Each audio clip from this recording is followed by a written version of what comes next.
इस वीडियो में मैं आपसे 3 सवाल पूछने वाली हूँ। अगर इन 3 सवालों के जवाब आपके पास हैं, तो समझ जाना आपको सक्सेस बहुत जल्दी मिलने वाली है। अगर आप एक स्टूडेंट हो, कॉम्पिटिटिव एग्जाम्स की तैयारी कर रहे हो, जॉब सर्च कर रहे हो या फिर अपना खुद का कोई काम शुरू करने के बारे में सोच रहे हो, तो रुको, पहले इन 3 सवालों के जवाब अपने आप से पूछो।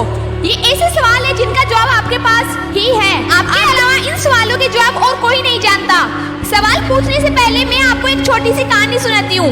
इस कहानी को ध्यान से सुनना और पहचानने की कोशिश करना कि यह कहानी किस बंदे की है। एक बार एक लड़का अपनी स्कूल कंप्लीट करने के बाद कॉलेज में एडमिशन लेता है। वो 3-4 साल लगाकर अपनी ग्रेजुएशन कंप्लीट कर लेता है। उसके बाद वह गवर्नमेंट जॉब्स के लिए फॉर्म अप्लाई करता है, लेकिन उसकी गवर्नमेंट जॉब्स नहीं लगती। उसके बाद वह 10 से 15 हजार की सैलरी में एक प्राइवेट जॉब्स करना शुरू कर देता है। कई साल निकल जाते हैं और फिर वह एक दिन इस दुनिया को छोड़कर चला जाता है। कुछ समझ में आया ये कहानी किस इंसान की है? मैं बताती हूँ। यह कहानी हर उस इंसान की है जिसके पास इन 3 सवालों का जवाब नहीं होता।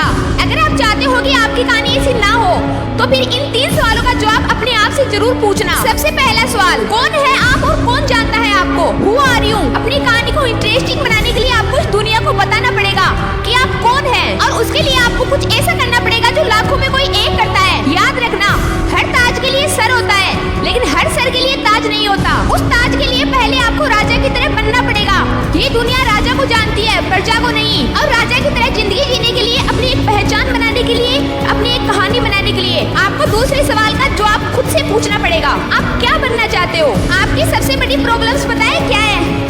आपको यही नहीं पता कि आप बनना क्या चाहते हो। अगर पड़ोस का कोई लड़का रेलवे में जॉब करता है या लग जाता है, तो आप भी रेलवे के फॉर्म अप्लाई करना शुरू कर देते हो। अगर गांव में कोई लड़का कलेक्टर बन जाता है, तो गांव के आधे से ज्यादा लड़कों के बूथ सवार हो जाता है यूपीएससी को क्लियर करने का। किसी को भी तुम सक्सेसफुल होता देखते हो, तो तुम भी उसी फील्ड में जाने के बारे में सोचने लग जाते हो, क्योंकि आपको तीसरे सवाल का जवाब नहीं पता होता है, जो आपको एक बार खुद से पूछना है। वो सवाल है क्यों। तुम जो कुछ भी बनना चाहते हो ना, क्यों बनना चाहते हो, ये सवाल एक बार अपने आप से पूछना।